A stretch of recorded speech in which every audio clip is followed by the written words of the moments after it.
Salut à tous, alors aujourd'hui on va s'intéresser au facteur de puissance. On va voir comment le mesurer, avec quoi le mesurer, est-ce qu'on peut le mesurer avec un multimètre et pourquoi c'est gênant pour le fournisseur d'énergie quand il est bas. On va voir tout ça. Alors avant de commencer la vidéo, je voudrais clarifier un point important, c'est la différence entre le facteur de puissance et le cosinus phi. C'est souvent confondu et à tort. En fait, le cosinus phi, en fait, c'est simplement un décalage entre l'intensité et la tension. Là, par exemple, sur cette vidéo, sur cette diapo-là, vous n'avez aucun décalage, hein, quand les deux sont au maximum en même temps. D'ailleurs, je vous renvoie sur ma vidéo sur les mesures RMS. Et là, on a un décalage de 45 degrés. Donc 45 degrés, c'est un cosinus phi de 0,7. On va voir pourquoi. Voilà. Et le facteur de puissance, en fait, lui, il inclut le cosinus phi. C'est-à-dire que le facteur de puissance, il inclut ce défaut, donc dû au déphasage tension-intensité, plus toutes les distorsions qu'il peut y avoir sur le signal, les harmoniques, tout ce qui fait que on perturbe le réseau quand on branche des charges qui ont un mauvais facteur de puissance. Voilà. Donc ce qu'il faut bien se rappeler, c'est que le facteur de puissance inclut le cosinus phi. Hein, c'est le cosinus phi plus un certain nombre d'autres défauts qui font que ce facteur de puissance monte ou descend.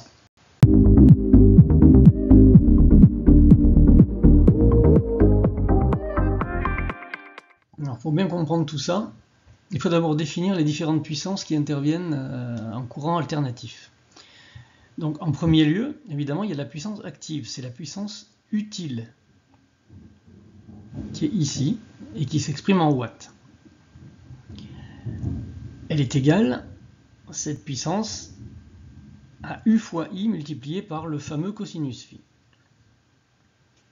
Ensuite, la puissance réactive, qui est ici, c'est une puissance, en gros, qui ne sert à rien. C'est une puissance parasite qui ne fait que surcharger les réseaux en fonction de la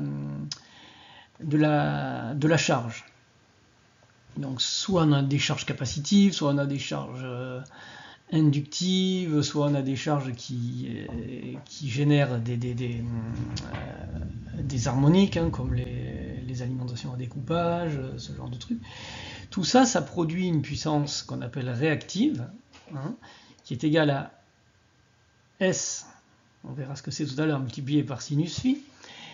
Et cette puissance apparente, on dit qu'elle est apparente parce que c'est la puissance que l'on va mesurer avec un multimètre. Si on fait UI en alternatif, hein, donc on multiplie en fait des volts par des ampères, donc on trouve cette unité, le volt-ampère, qui représente la puissance apparente. Donc cette puissance apparente dépend évidemment de la puissance active, mais surtout de la puissance réactive. Et c'est ça qui est gênant. Donc voilà, on va bien définir ça. Pour essayer d'avoir une vision un peu plus claire de ces trois puissances, on va prendre la bonne vieille analogie du verre de bière. Ok, donc dans un verre de bière, vous avez le liquide qui vous désaltère, que vous aimez boire, qui est là. Donc ça, on va l'associer à la puissance active, qui est ici. Ensuite, vous avez la mousse, qui est là, qui est produite par la bière, mais qui ne sert à rien, en fait. Bon, certains diront que ça fait joli, effectivement. Mais bon, voilà, on va dire que ça, c'est la puissance réactive. Elle est là, elle existe, mais elle ne sert à rien. Et la troisième, la puissance apparente, ben, c'est le contenant, c'est le verre, qui contient les deux autres puissances. Donc on se rend bien compte que plus il y a de mousse, qui ne sert à rien, et plus il faut un grand verre. Et c'est ça qui embête le fournisseur d'énergie, parce qu'à puissance égale, avec des mauvais facteurs de puissance, des mauvais cosinus phi, on va se trimballer une intensité en ligne beaucoup plus grande. On va voir ça en détail. Donc dans un réseau idéal, évidemment, on n'a que de la puissance active. C'est ce qui se passe si on a des charges purement résistives. Donc là, on peut faire U fois I, ça nous donnera la puissance active, effectivement, puisque le cosinus phi sera égal à 1. Hein. Donc, pour reprendre, ce que mesure le multimètre, c'est la puissance apparente. Le multimètre, on mesure U, on mesure I, on fait la somme des deux, et on a la puissance apparente.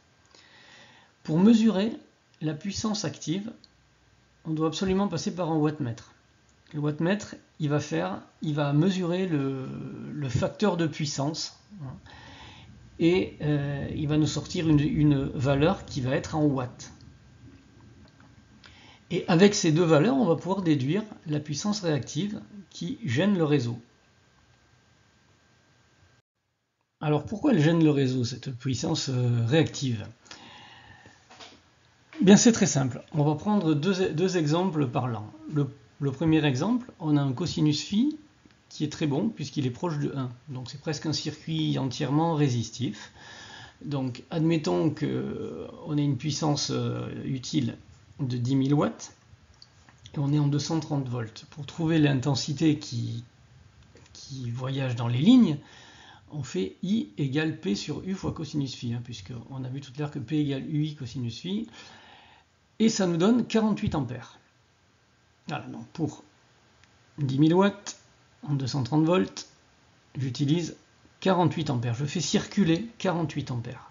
Si j'ai une charge qui n'est pas adaptée, qui a un mauvais cosinus phi ou pas mal d'harmoniques, qui a un facteur de puissance mauvais, ce cosinus va descendre à 0,5. Donc avec ce cosinus de 0,5, on voit que pour la même puissance, il faut se trimballer dans les lignes et 86 ampères. Mais on ne se sert que de 48 ampères en fait. Et ça augmente l'effet Joule dans les câbles et ça pose tout un tas de problèmes. Donc on a tout intérêt à faire descendre cette fameuse puissance réactive pour qu'elle soit la plus basse possible. Donc ça, il y a des moyens avec des batteries de condensateur, avec pas mal d'équipements, mais c'est pas le but de la vidéo. Je vous rappelle, le but de la vidéo, c'est de pouvoir mesurer quelque chose. Voilà. Donc évidemment, avant de passer à la pratique, on va quand même voir comment on va calculer tout ça, faire un peu de trigo. Voilà, le but de cette petite aparté là, c'est de trouver un cosinus à partir d'un angle, ou trouver un angle à partir de son cosinus, et évidemment trouver le sinus quand on va calculer la puissance réactive à partir du cosinus. Donc je vais vous mettre ça en vidéo, c'est beaucoup plus sympa. Donc là je vais vous donner la méthodologie pour trouver un angle par rapport à un cosinus, ou un cosinus par rapport à un angle, un sinus par rapport à un cosinus. C'est pas très intuitif avec la calculette Windows. Je vais essayer de vous démontrer comment ça marche. Donc admettons que vous ayez un angle de 50 degrés. Donc vous mettez en mode scientifique avec la calculette. Vous tapez l'angle 50 degrés. Là c'est direct. Vous avez une fonction trigonométrie cosinus. Voilà, ça donne 0,64. Maintenant, admettons que j'ai ce 0,64 et je veux trouver l'angle. Donc le cosinus c'est 0,64, je le rentre, et pour trouver l'angle, il faut que j'aille dans trigonométrie, seconde. Là vous avez cosinus moins 1, exposant moins 1, vous cliquez, et voilà, vous avez l'angle de 50 degrés. La prochaine manip, donc celle-ci, c'est pour calculer le sinus quand on a le cosinus. Donc admettons que j'ai un cosinus de 0,39. Je rentre 0,39. Je le multiplie par lui-même. Donc là, c'est direct, c'est ici. X au carré, bien sûr. Ça donne 0,1521. Et ce 0,1521, je vais l'enlever de 1. Donc je fais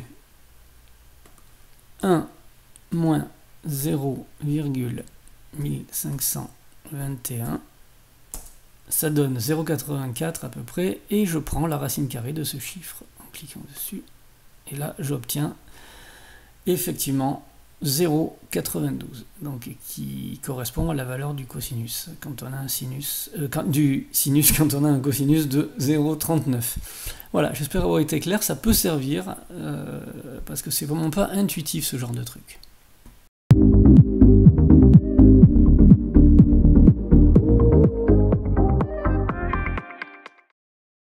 Voilà, alors pour la pratique, j'ai fait un montage avec beaucoup de fils, mais bon, il n'y a pas grand chose. En fait, j'alimente en 230 volts une alimentation à découpage là, qui alimente un petit hub, donc il y a un mauvais facteur de puissance en théorie. J'ai mis en parallèle sur le réseau cet appareil de mesure et celui-là en série pour avoir l'intensité, donc tension, intensité. Là j'ai un wattmètre avec son petit or qui lui mesure l'intensité, qui est en parallèle aussi. Voilà.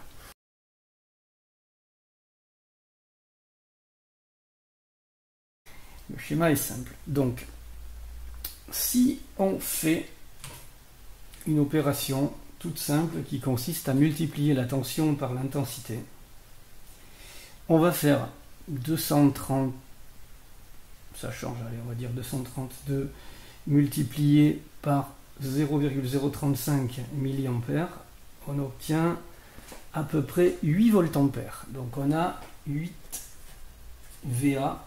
Ça, c'est notre puissance apparente, puisque je vous rappelle que la puissance apparente, c'est celle qu'on mesure avec des appareils de mesure de ce style-là.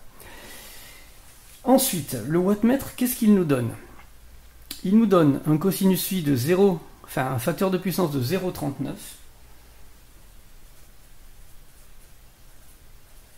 et une puissance active de 3 watts à peu près. 3 watts,2. Allez. Ça c'est la puissance active, 3,2 watts. Donc qu'est-ce qu'on peut faire avec ça? On peut déjà tracer en bas la puissance active, puisqu'on sait qu'elle est de 3,3 watts. Donc je le transforme en centimètres, c'est facile, hein, 3,3 centimètres. Donc là on a plus 3,3 watts. Ensuite, qu'est-ce qu'on sait? On sait que le facteur de puissance est de 0,39. Donc je me suis fait un petit calcul sur Excel pour trouver le sinus. Donc le sinus correspondant à un cosinus de 0,39, c'est 0,92.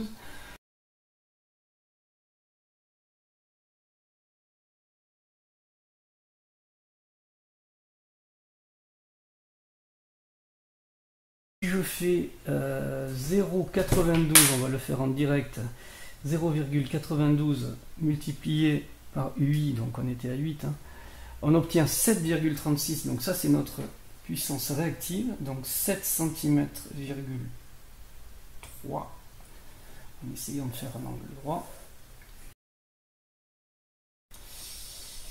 Ah. 7,3.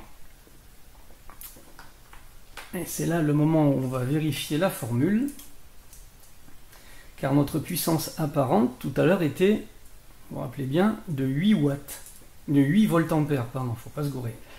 Donc normalement entre là et là, j'ai à peu près 8 cm, ce qui est le cas, bingo. Donc la formule fonctionne, ça on le savait, puisqu'elle n'est pas nouvelle.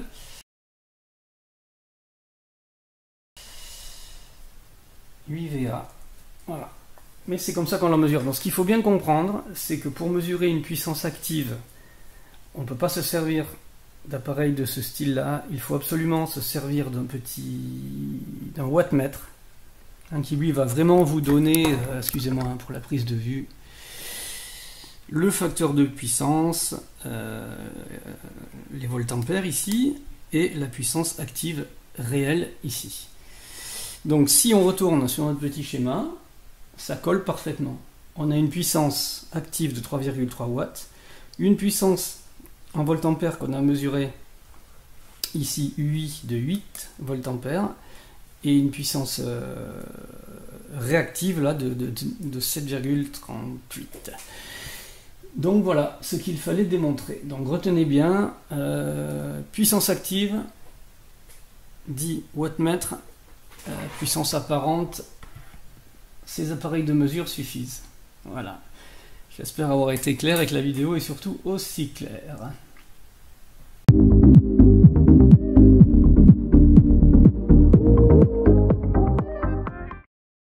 Bon, bah, j'espère que tout est clair pour vous. Donc, vous avez bien vu qu'avec une puissance active de 3 watts, en fait, on n'utilise que 13 mA dans notre exemple, mais que si on mesure avec un multimètre, on tombe à 34 mA. Donc c'est vrai que ce qui circule dans les fils, c'est 34 mA, mais on ne se sert que de 13. Donc voilà pourquoi il faut souvent corriger ce cosinus phi pour trimballer le moins d'énergie possible, avoir le moins de pertes possible. Voilà, s'il y a des questions, commentaires, n'hésitez pas, donc likez, souscrivez, et on se revoit très bientôt.